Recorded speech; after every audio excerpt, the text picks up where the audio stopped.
For the past 5 years, I have dedicated myself tirelessly to my work at Bennett & Company, one of New York's most prestigious law firms. From the beginning, I always believed that, with enough effort and dedication, I could reach any position. However, after being passed over for yet another promotion, reality began to appear different. I, Emily Johnson, was determined to understand what was happening. Sitting in my office, I began reviewing promotion records from the past few years. Something caught my attention: there hadn't been a single woman promoted in the last 5 years. This couldn't be a coincidence. I decided to investigate further. That night, after hours of analysis, I decided to share my findings with Michael Harris, my longtime colleague and friend. He was always an ally and, more than that, someone I trusted completely. "Michael, I need to show you something," I started, as he entered my room. "What is it, Emily?" "You look worried," he replied, frowning as he approached my table. "Look at these records." I pointed to the papers scattered on the table. "There has not been a single woman promoted in the last 5 years. This can't just be a coincidence." Michael looked closely at the documents, his initially skeptical face turning into an expression of indignation. "This is unacceptable. I can't believe this is happening here," he said, shaking his head. "I know. And what's worse, I was passed over again, even though I had better results than many of our male colleagues. We need to do something about it," I insisted, determined. "I agree. But we need to be cautious, Emily. You know how things work here. Any false step could cost us dearly," Michael warned, with a serious expression. Despite his warning, my determination only grew. We decided the best approach would be to gather more evidence before taking any action. Over the next few weeks, Michael and I began collecting statements and documents to prove the pattern of discrimination. Each new discovery seemed to further confirm our suspicions. During one of our conversations, Michael shared something that made me even more motivated. "You know, Emily, my sister went through something similar at the office where she works. She ended up giving up on the promotion and decided to look for another company. But I see her struggle in you. And I don't want you to give up," he confided, his eyes full of determination. "I won't give up, Michael. I will not let other women go through what we are going through here. I will fight until the end," I replied, feeling a wave of determination take over me. As time went on, our collection of evidence began to form a clear picture of systematic discrimination at Bennett & Company. We knew that confronting the senior partners would be risky, but it was a risk we were willing to take. "We need to act soon, before they find out what we're doing," said Michael, in one of our secret meetings. "I agree.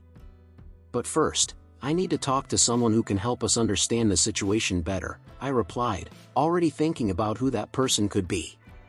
The journey was just beginning, but I was ready to face all the challenges that lay ahead.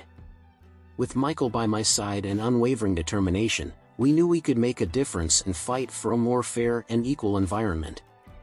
When I decided I needed to do something about the discrimination I was seeing in the office, I knew I couldn't fight it alone. It was then that I met Jessica Lee.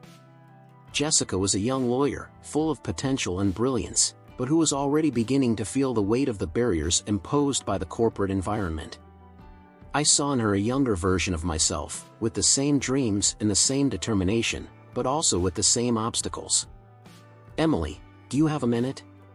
Jessica asked shyly, knocking on my office door. "Of course, Jessica. Please come in," I replied, smiling. "What happened?" She sat in the chair across from me, visibly nervous. Well, I wanted to talk about the last review meeting. I didn't get promoted, again. They said I need more experience, but I feel like there's something more." I watched her for a moment, remembering all the times I'd heard the same words. "Jessica, I understand what you're feeling. I've been through this many times myself.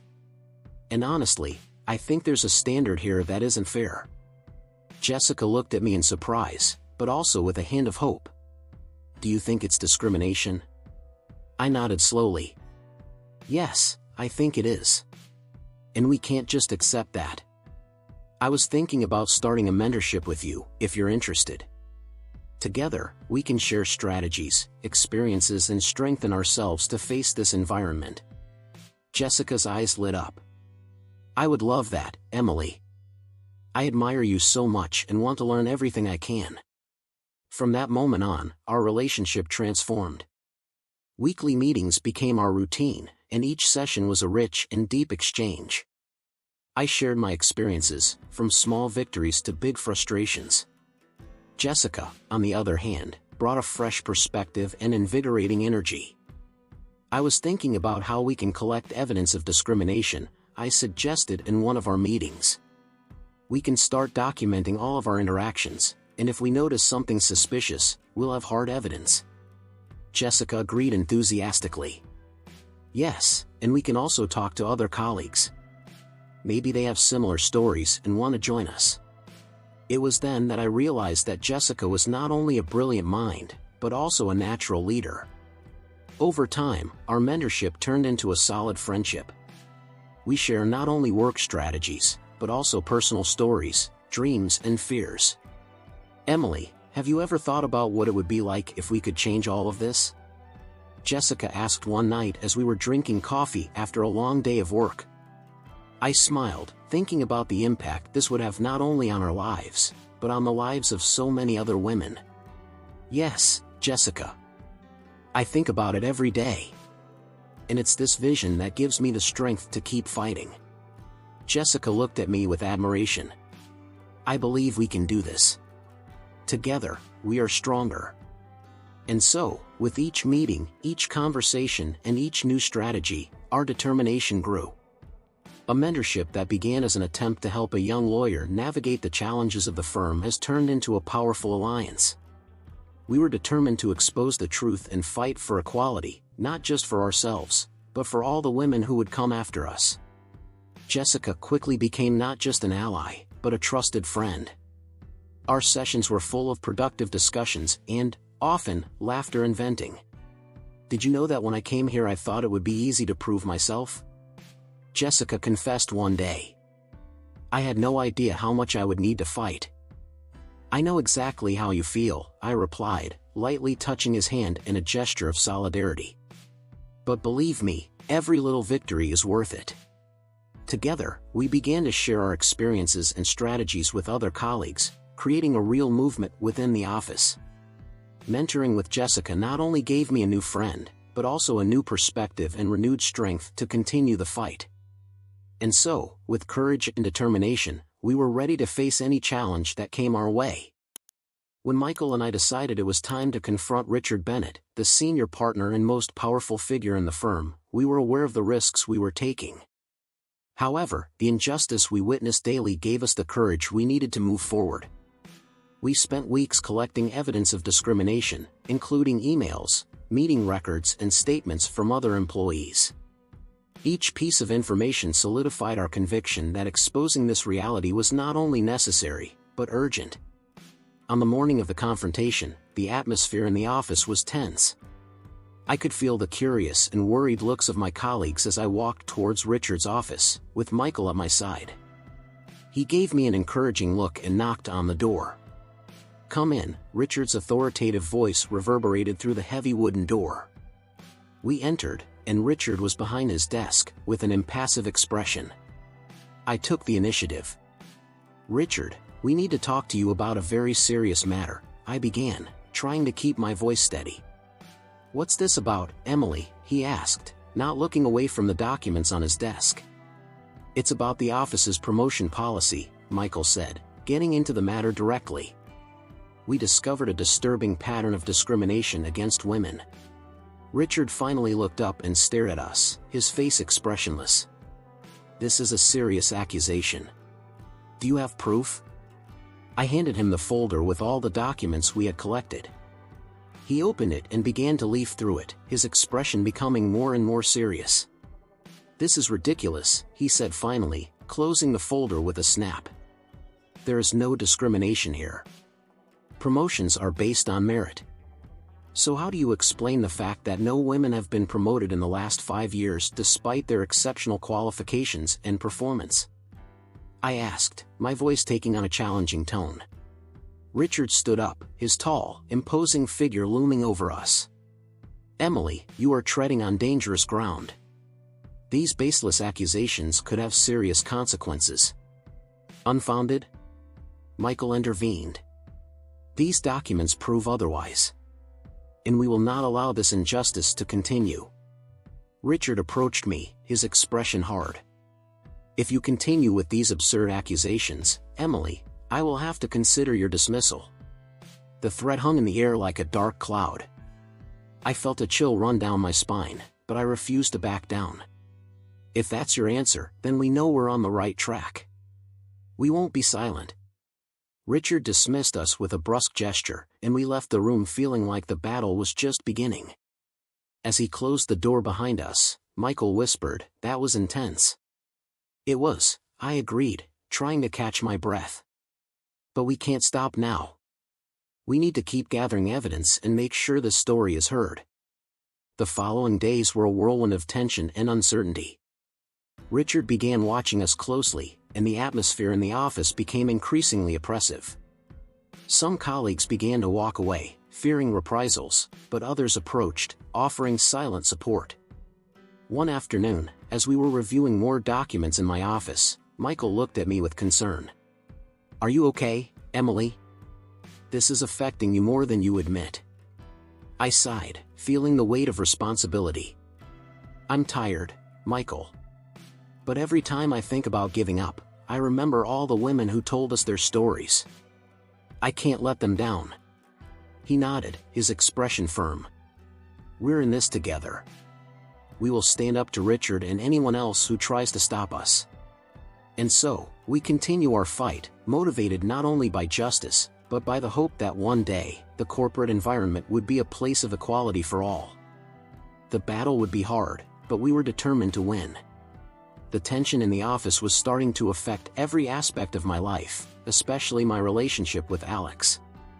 I found myself increasingly caught up in the long hours and endless meetings with Michael, trying to find a way to expose the discrimination we faced at Bennett & Company. Alex, despite being an understanding and loving partner, was beginning to feel the weight of this battle in our relationship. One night I came home exhausted after a particularly difficult day. Alex was in the living room, painting a new canvas. He stopped when he saw me enter and I could see the concern in his eyes. "Emily, we need to talk," he said, setting the brush aside. I sighed and sat down on the couch, feeling tiredness weighing down my shoulders. "I know, Alex. Things are complicated at the office. I'm trying to work it out. I understand that what you're doing is important. I really do. But it feels like I'm losing you to this job," he blurted, sitting down next to me. "It's not just work, Alex. It's something bigger. We're fighting an injustice that affects many women," I explained, trying to make him understand the depth of the situation. He nodded, but I could see the pain in his eyes. "I know. But we can't let this destroy what we built together. I miss you, Emily. I miss us." These words hit me hard. Alex has always been my safe haven, my unwavering support. And now, I realized that I was neglecting this very important part of my life. "I miss you too," I admitted, holding his hand. "But I need your understanding and support more than ever. We are so close to making real change. I'm here for you, Emily. But we need to find a balance. I don't want you to lose yourself in this fight," he said, his gaze soft and understanding. Those words stayed in my mind for the next few days. I knew Alex was right. We needed to find a way to keep our relationship healthy while I continued my battle at the office. We decided to schedule specific nights to be together, without distractions from work. These nights became our refuge, a space where we could reconnect and remember why we were together. One night, as we were eating dinner, Alex looked at me with an encouraging smile. "You'll do it, Emily. I believe in you. But never forget that you don't have to do this alone." Those words gave me new strength. I knew I had Alex's support, and this allowed me to face challenges at the office with renewed determination. But the battle was far from over. The tension in the office only increased, and Richard Bennett's threats hung over me like a dark cloud. However, with Alex by my side, I felt more prepared to face anything. The following weeks were a whirlwind of emotions and challenges. Michael and I continued to gather evidence, while I tried to maintain a balance between my personal and professional life. There were moments of frustration, when I thought about giving up, but Alex's support and the strength of the women around me kept me going. One night, while reviewing some documents, I received a text from Alex: "Remember that you are strong and capable. I am here, always." These simple words gave me the courage I needed to continue. After all, this fight wasn't just mine. It was for all women who faced discrimination, for a fairer and more equal future. And with Alex's support, I knew I could face any obstacle. When I discovered the secret group of women lawyers within the company, I felt a mix of relief and hope. I was at a pivotal moment in my fight against gender discrimination at Bennett & Company, and knowing I wasn't alone was a balm for my soul. It was Jessica Lee, the young lawyer I was mentoring, who told me about these clandestine meetings. "Emily, you need to meet these women. They have similar stories to yours and can offer you the support you need," said Jessica, with a gleam of determination in her eyes. That evening, we meet in a discreet cafe, far from the watchful eyes of the office. Upon entering, I was greeted by a group of women of different ages and ethnicities, all with looks that varied between curiosity and solidarity. The group leader, Maria, a Latina lawyer with over 20 years of experience, invited me to sit down and share my story. "We're all here for a reason, Emily. We've all faced some type of discrimination or injustice. We want to hear from you," Maria said, with a welcoming smile. I told him about my findings, about the lack of promotions for women in the last 5 years, and about the confrontation with Richard Bennett. As he spoke, he saw heads nodding in agreement and expressions of indignation. When I finished, Maria took the floor again. "Emily, your story is our story. Everyone here has been through something similar. That's why we started coming together, to share our experiences and find ways to resist." We talked for hours, exchanging stories and strategies. Maria told me about the time she was passed over for a leadership position, even though she had more qualifications than the man chosen. Laura, a young mother, spoke about how she was made redundant after returning from maternity leave. Clara, a recently graduated lawyer, revealed that she received a lower salary than her male colleagues, despite excelling in every project. "It's not easy, Emily," Clara said, her eyes teary. "But knowing we're not alone makes all the difference." That female support network became an essential pillar in my fight.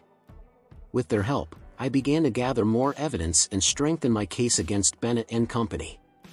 They provided me with documents, emails, and testimonies that corroborated my accusations. More than that, they offered me emotional support, something I didn't even know I needed so much. "You're strong, Emily.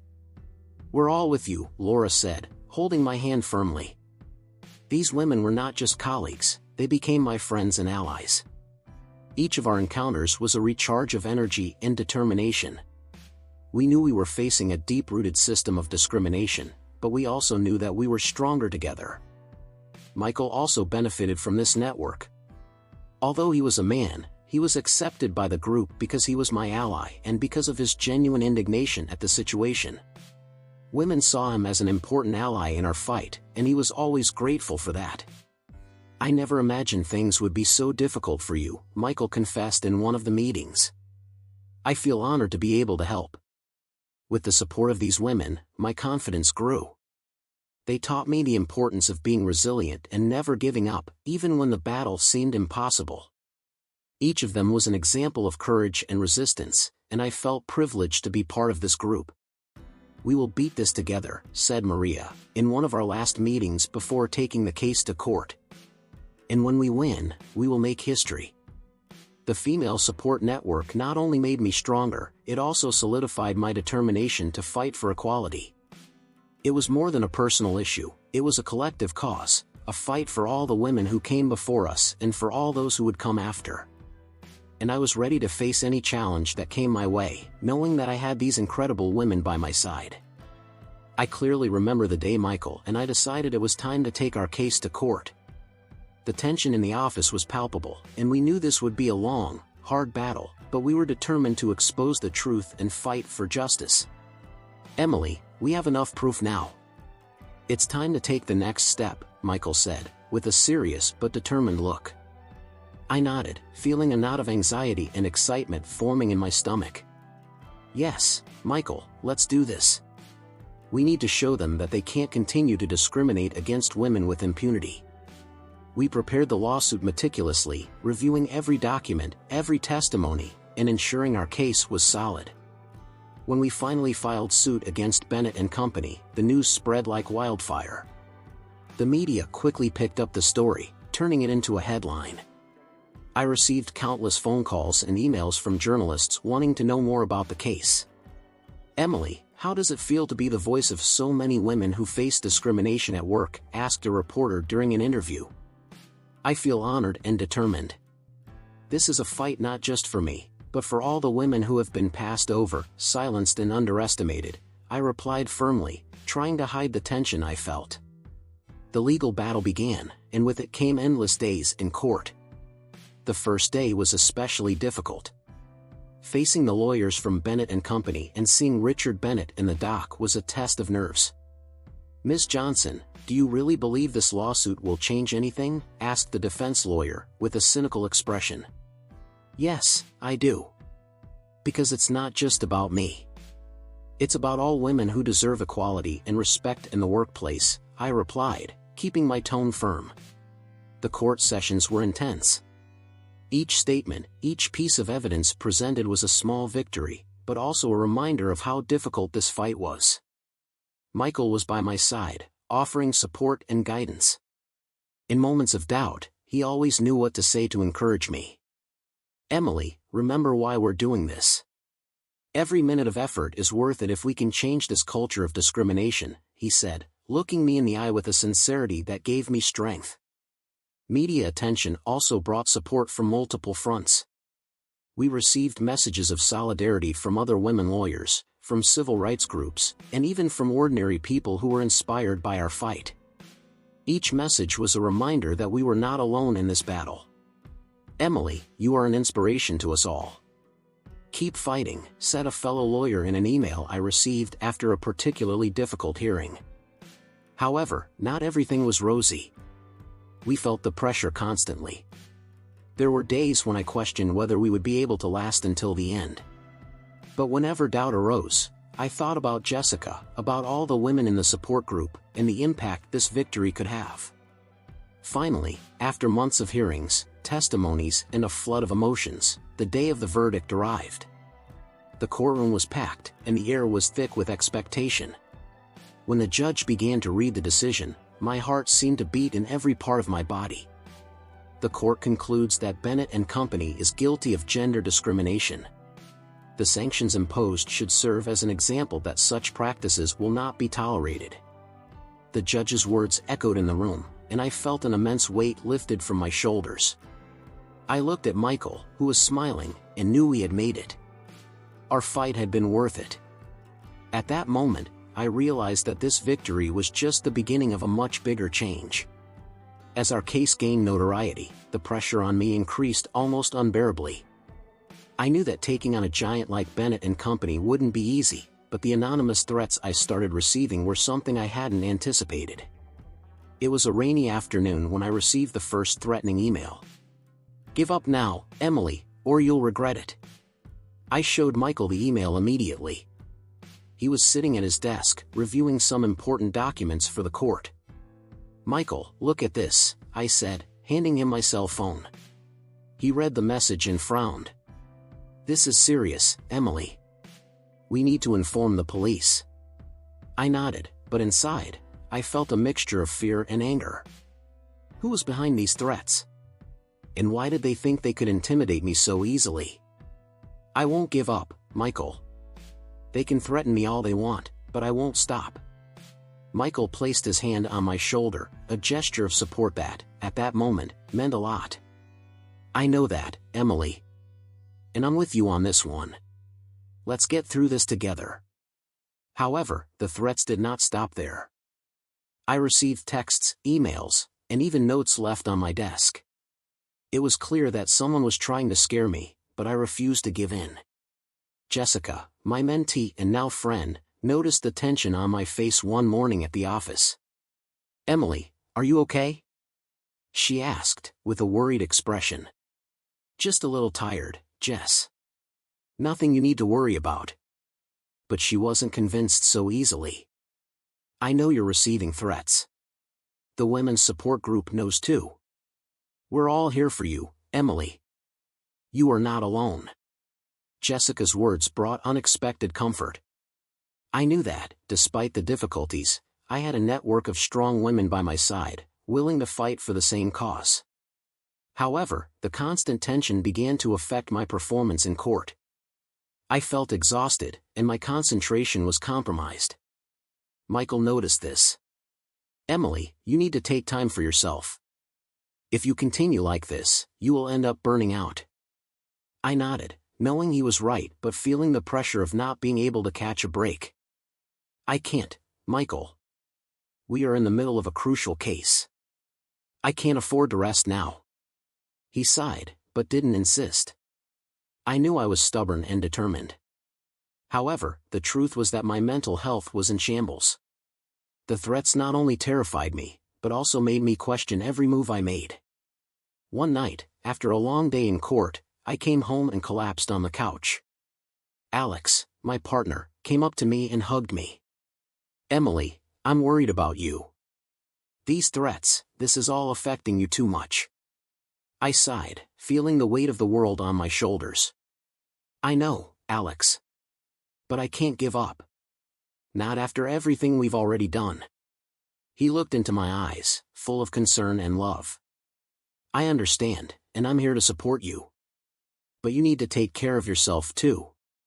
Alex's words, combined with the support of Jessica and the group of women in the office, gave me the strength I needed to keep going. I knew that the fight was far from over and that the challenges would still be many. But with their support, I felt a little more prepared to face whatever came next. And so, even under threats and uncertainty, I continued to fight. Because I knew that this battle was not just mine, but that of all the women who had already been silenced and overlooked. And together, we would make a difference. At the most critical moment of the trial, when tension hung in the air and the pressure was almost unbearable, something unexpected happened. I was in my office, reviewing the details of the case for the 1000th time, when I received a message on my cell phone. It was from Sarah, a former colleague who had left Bennett and Company a few years ago. "Emily, I need to talk to you. I have something important that could help the case," the message said. I immediately called her. "Sarah, is that you? What's wrong with you?" I asked, trying to hide the anxiety in my voice. "Yes, it's me. I have proof that could change everything," she replied, with a firmness that gave me a ray of hope. "We meet at a low-key cafe in downtown New York." Sarah seemed stronger and more determined than ever. She handed me an envelope full of documents and began to tell her story.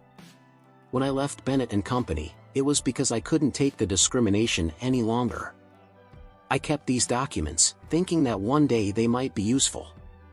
"I never imagined that day would come," he explained. "Sarah, that's incredible. But are you aware of the repercussions? You may face retaliation," I said, worried for her safety. "Emily, I've faced enough. It's time to do the right thing," she replied with conviction. With the new evidence in hand, I returned to the office and immediately called Michael. "Michael, you won't believe what Sarah gave us," he said, showing the documents. He flipped through it quickly, eyes wide. "This is pure gold, Emily. We need to present this in court immediately," he agreed. The next day in court, the atmosphere was electric. I was nervous but determined. When it was my turn to speak, I stood up and presented the new evidence, explaining its origin and relevance. These documents clearly show an ongoing pattern of gender discrimination at Bennett and Company. Sarah, a former employee, is a key witness who can corroborate all of this information, I stated. The judge looked closely at the papers and then at me. "Does that mean we have a new witness?" he asked. "Yes, Your Honor. Sarah is ready to testify," I replied. When Sarah took the witness stand, she spoke with a clarity and courage that inspired everyone in the room. "I left Bennett and Company because of constant discrimination. I was passed over for promotions, excluded from important meetings and treated differently because I was a woman. These documents prove that," she said. The defense tried to disqualify Sarah, but she remained firm. Her courage seemed to give strength to other women in the room. One of them, a young lawyer I had never seen before, stood up spontaneously and asked to speak. "I was also a victim of discrimination. I have proof and I am willing to testify," she said. It was a turning point. Sarah's courage created a domino effect. Other women began to speak out, each bringing more evidence and reports. The courtroom was buzzing, and I felt like the truth was finally coming out. After Sarah and the other witnesses testified, Michael and I looked at each other with a mixture of relief and determination. "I think we got it, Emily," he said, smiling. "Yes, but the fight isn't over yet," I replied, feeling a new surge of energy.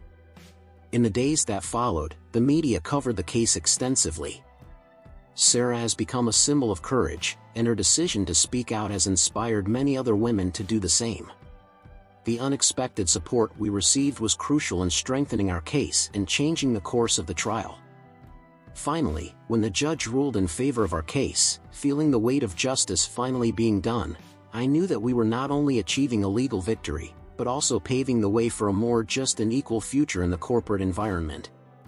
The courage of Sarah and the other witnesses showed that, when we come together and support each other, we can face any adversity and transform reality. When the verdict was announced, a wave of relief and excitement washed over me. The court rules in favor of the prosecution, the judge declared, and I felt as if a gigantic weight had been lifted from my shoulders. Michael, next to me, squeezed my hand tightly, a proud smile on his face. The severe sanctions imposed on Bennett and Company were confirmation that our fight had not been in vain. "We did it, Emily," Michael said, his voice thick with emotion. "Finally, justice has been served." I took a deep breath, trying to process the magnitude of what we had achieved. I looked around the courtroom and saw the faces of colleagues, friends, and even strangers who were inspired by our fight. "It was a collective effort," I replied, with a smile. "It wouldn't have been possible without you, without Jessica, without Sarah and all the women who have joined us." After the hearing, the press surrounded us. I was bombarded with questions about how I felt, the impact of winning and my next steps. "This victory is not just mine," I declared to reporters. "It belongs to all the women who have been underestimated and discriminated against. I hope this serves as an example for other companies and inspires real change in the corporate environment." Michael and I were invited to several interviews and events, where we shared our experience and the importance of combating gender discrimination. The repercussion was enormous, and we quickly became symbols of courage and resistance. Still, the battle left its mark. The constant pressure, threats and fear we faced did not simply disappear with victory. One night, after one of these interviews, Michael asked me for coffee. "Emily, we need to talk," he said, with a more serious tone than usual. "Of course, what happened?" I asked, worried. He hesitated for a moment, before finally saying, "I have something to confess. All this time, I was secretly working with Richard Bennett." I froze, unable to believe what I was hearing. "What? What do you mean, Michael? Were you sabotaging our own case?" He looked away, clearly tormented. "Early on, Richard promised me a promotion if I helped undermine his attempts to expose discrimination. But over time, I realized I was wrong and tried to correct my mistakes by helping you. I know it's unforgivable, and I don't expect you to forgive me." My hands shook with anger and disappointment. "Michael, you were my friend, my ally. How could you do that?" "I know," he replied, with tears in his eyes. "And I'm sorry. I know nothing I say can fix this." I left the cafe, leaving Michael behind, trying to process the betrayal. The next day, I exposed the truth about Michael to the board of Bennett and Company. He was fired and disgraced, a bitter turn of events in an already exhausting battle. Shortly afterwards, I was invited to take on a leadership role in the renovated office. I thought a lot before accepting. I knew it was an opportunity to continue fighting for equality and promoting real change. Finally, I accepted the position, determined to transform Bennett and Company into a place where all voices were heard and respected. In my first meeting as boss, I looked around the room full of new and old colleagues, all full of hope and determination. "We are here to make a difference," I said, with conviction. "We're going to make sure no one else goes through what we went through. Together, we can create a fair and equal work environment for everyone." The journey was arduous and left scars, but it also made me stronger. And as I looked at those hopeful faces, I knew our fight was just beginning. I was ready to face any challenge, with more strength and determination than ever. After the legal victory, I found myself in a position of influence that I never imagined possible. Richard Bennett was removed from his position and was facing several legal actions. Justice had finally been served, and the feeling of triumph was indescribable. However, I knew this victory was just the beginning of the transformation I wanted to see in our workplace. I was invited to take on a leadership role in the renovated office. It was the opportunity one always wanted, but also a great responsibility. I was ready to accept the challenge and continue my fight for equality. However, something unexpected happened that profoundly shook my convictions. One day, while organizing documents in my new office, I received an anonymous message. The sender claimed to have vital information about the true nature of Michael's actions during our case. Initially, I thought it might be just another attempt to destabilize me, but curiosity and the need to know the truth led me to investigate. I called a meeting with Michael, and the tension in the air was palpable. "Michael, I need to talk to you about something very serious," I began, trying to remain calm. "Of course, Emily. What happened?" he replied, apparently relaxed. "I received an anonymous message that suggested you were secretly working with Richard to sabotage our case. Is that true?" I asked, looking straight into his eyes. Michael hesitated for a moment, and his face changed expression. "Emily, you know I have always been your friend and ally. This must be a misunderstanding." "I'm not convinced, Michael. If this accusation is true, I need you to tell me now." There was a long silence before he finally sighed and admitted, "Yes, it's true. Richard promised me a position of power if I helped him bring down the case. But, Emily, I never wanted things to come to this. I was caught between loyalty to you and my own ambitions."